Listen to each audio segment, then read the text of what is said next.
Welcome back, everyone. It's Miss Kady from Wonderland Performing Arts, and I'm doing another Geek Out session, and this week is one of my favorite musicals, Newsies. Disney's Newsies. Important. So I'm so excited to talk about this musical today because it's one of my favorites. It was also the show that I had my first lead role in, and it's really, really close to my heart, so I was like, I have to share it with you guys. If you hear, like, some doors opening, my dogs are going in and out consistently. Okay, so to start with Newsies, this was based on the newsboy strike of 1899 in New York City. The music was by Alan Menken, who wrote, like, all of the music for everything else Disney, so you know it's going to be good. Lyrics are by Jack Feldman and book by Harvey Fierstein? I'm not good with pronunciations.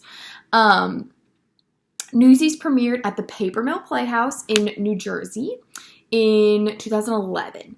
And then it had their Broadway premiere in 2012 at the Nederlander Theater in New York. I love that. Okay, so some of the original Broadway casts.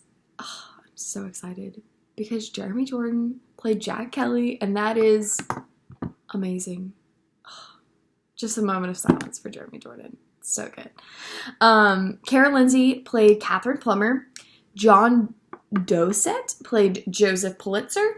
Ben Fankenhauser as Davy, and Andrew Keenan Bolger as Crutchy. I never know how to say names. I'm so bad at pronunciation, so I'm sorry if I just, like, butchered all of those. Okay. The show. I'm excited. Okay. The show opens with Santa Fe prologue. And it's between Jack and Crutchy. Crutchy is named for his disabled leg and his use of crutches, so they just call him Crutchy. And they're talking about how Jack dreams of leaving New York and he wants to go to Santa Fe. And as a note, most of the Newsies, the ones that we meet, they live orphaned and homeless.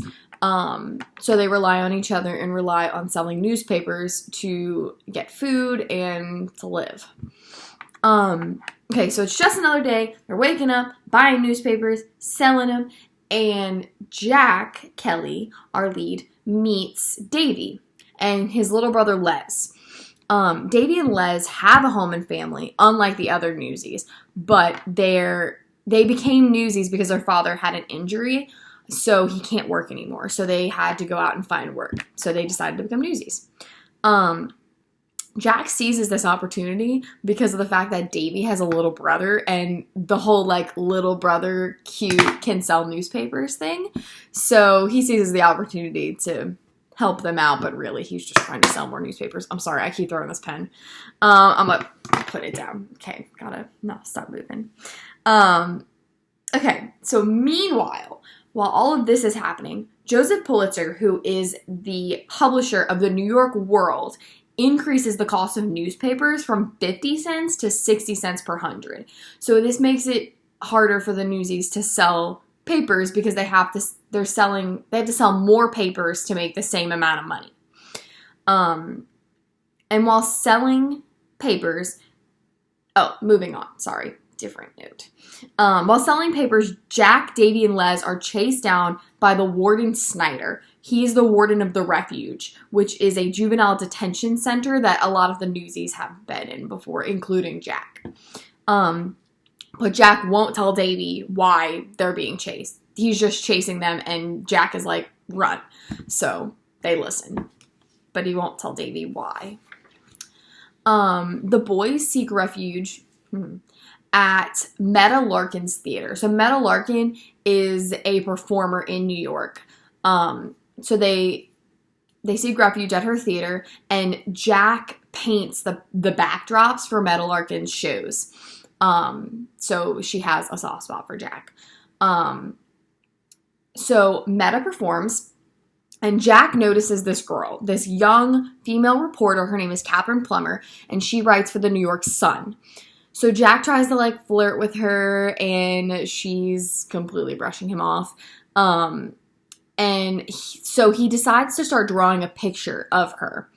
And while she's watching the performance, so he's drawing her while she's watching, and he leaves the picture for her. And we don't really know what her feelings are about this yet, because all of that scene, all you see is her look at the picture and she kind of smiles a little bit, but that's all. Like, there's no like real telling of what Catherine is going to be of importance of the show yet. Next morning, Newsies discovered that the cost of newspapers had gone up from 50 to 60 cents, and they decided to strike. So Catherine is like, I'm going to cover the story because I want to be seen as a serious journalist, which at the time it's 1899, so female journalists aren't taken seriously at this time.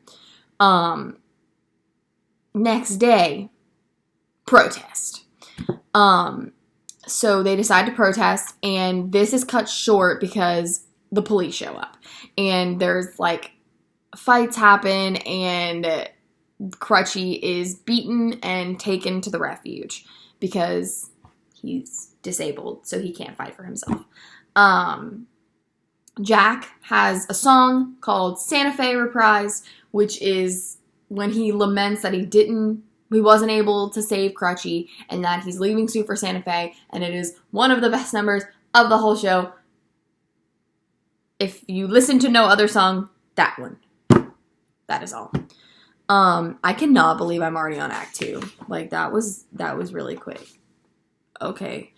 Great. Act 2. Next morning, Catherine visits the sulking Newsies and shows them that her article was on the front page of the New York Sun. So her article that she wrote, like, about the protest was on the front page. So she was really excited. And so she shows all the Newsies, and the Newsies get really excited. And they do a tap number. They do a tap number about how they want to be famous. It's so good. What a great time. We love a good tap number. Okay, Jack decides he's quitting because he doesn't want to put any of the Newsies in danger again. So he's like, I'm not going to protest anymore because I don't want them to get hurt or taken to the refuge again like Crutchy. But Catherine and Davy and Les convince him to keep going so they can get Crutchy back. And that they can fight for the rest of the Newsies. So he's like, don't give up. And he decides to get on board with them. Okay. Then Jack decides to visit Pulitzer. And when he goes there, he does not know the following things. He does not know that Snyder is there. And Snyder is talking about how Jack is an escaped convict because he was stealing food and clothing. So he's like, this is an escaped convict. We should arrest him. And so when Jack comes there, Snyder hides. But also, Catherine is there. And Catherine hides behind, usually a chair. Because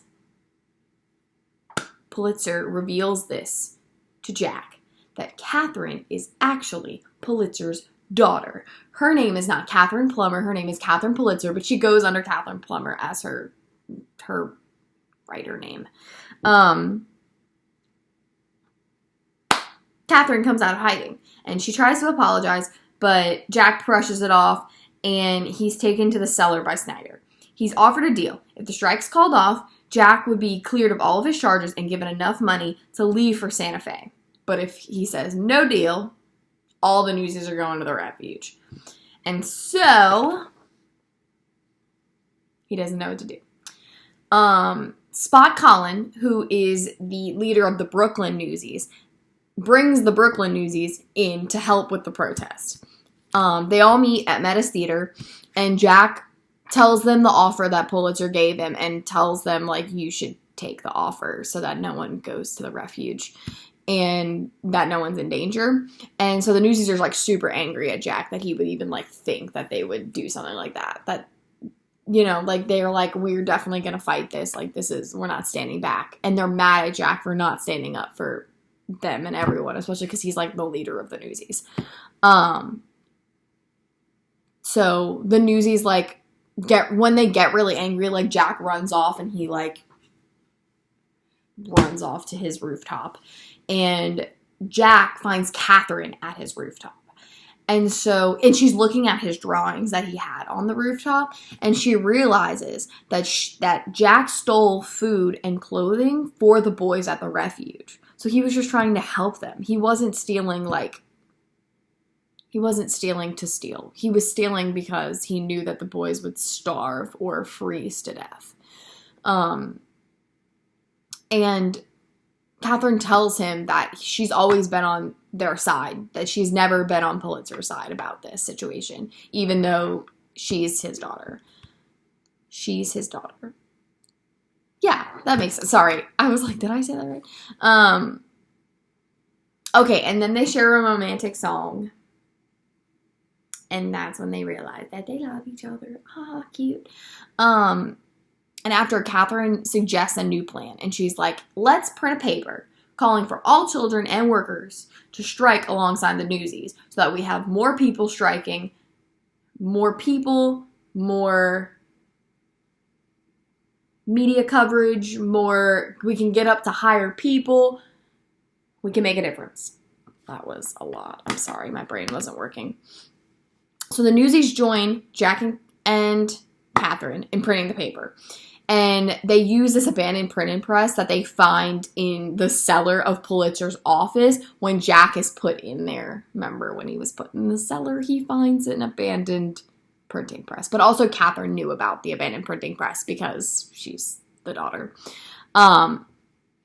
So they print these papers, which is also, that's a really great song. Once and for All, that's a great song. That's a bop. The paper reaches Governor Theodore Roosevelt, which I think is really cool.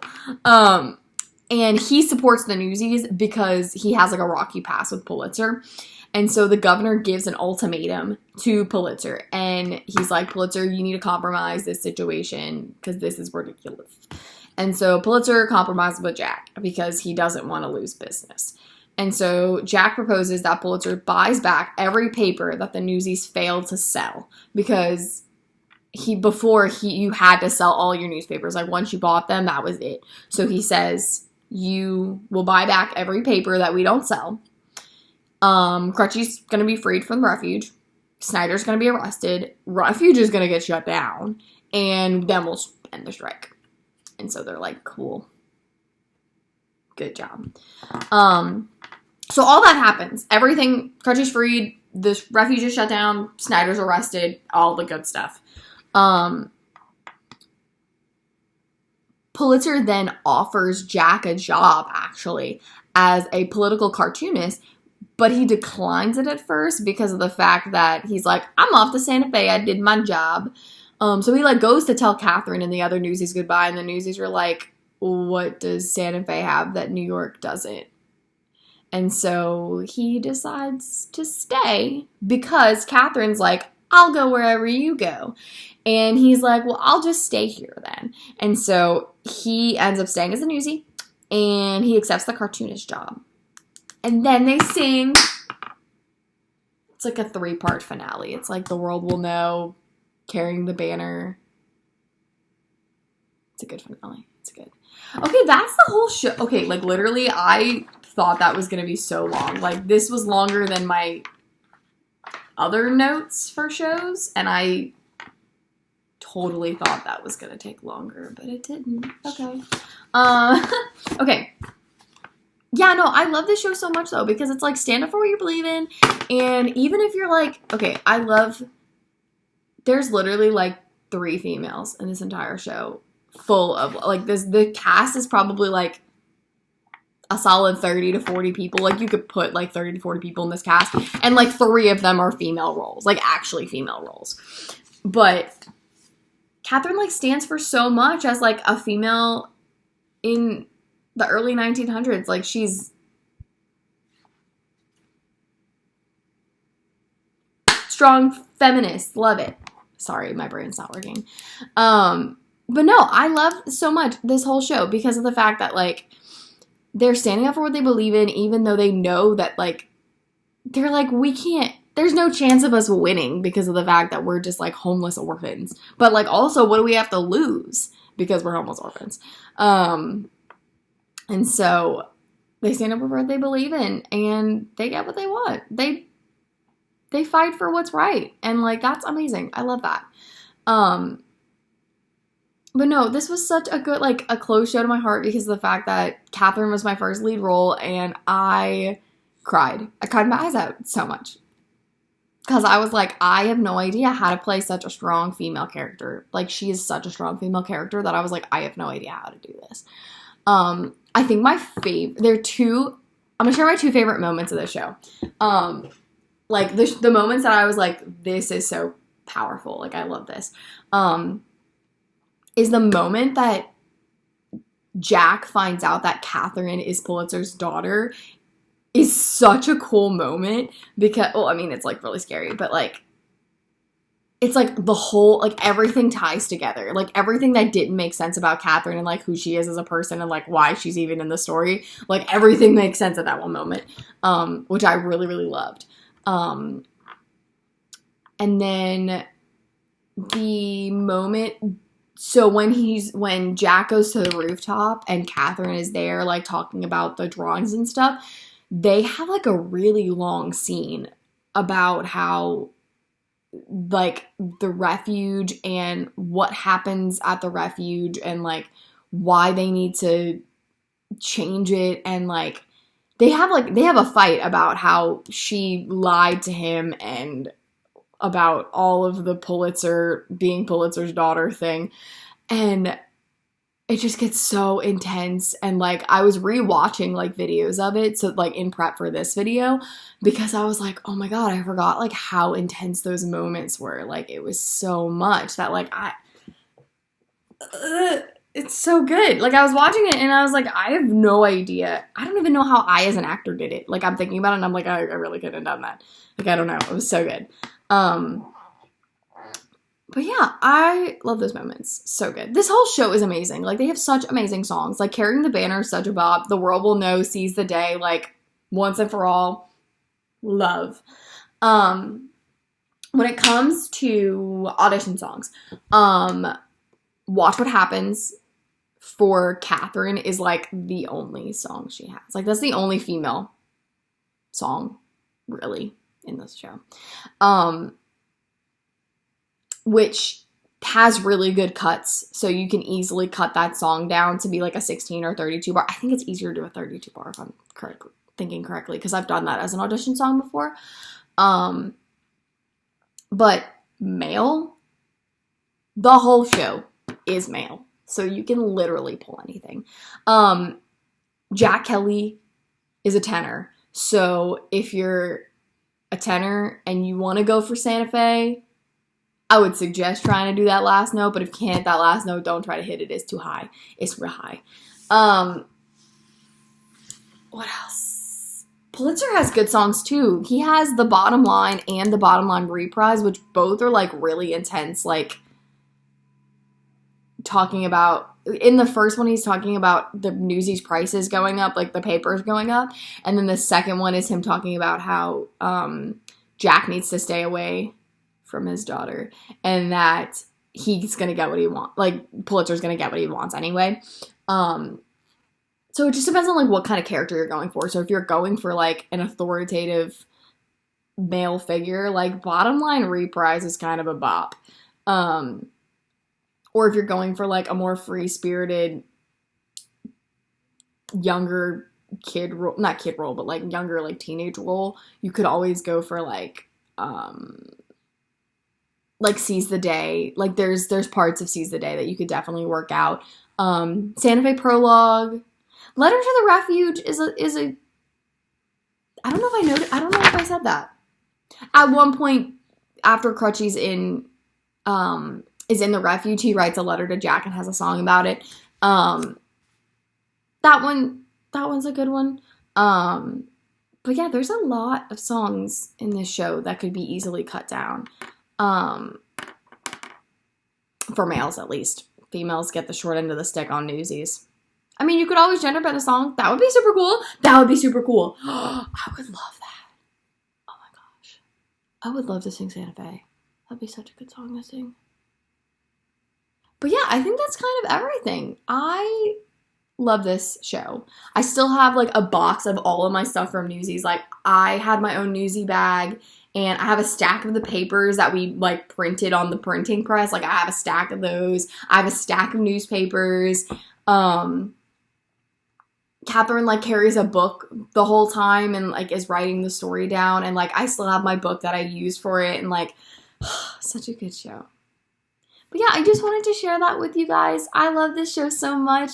It has such a close place to my heart, and it's such like a good show with good messages in it. So if you're looking for a new show that you want to obsess over, and if you're like into Alan Menken music, which like Little Shop of Horrors is Alan Menken, any Disney ever is Alan Menken. So if you're looking for something like that, this is a really good show. But yeah, I'll see you guys next time. Bye.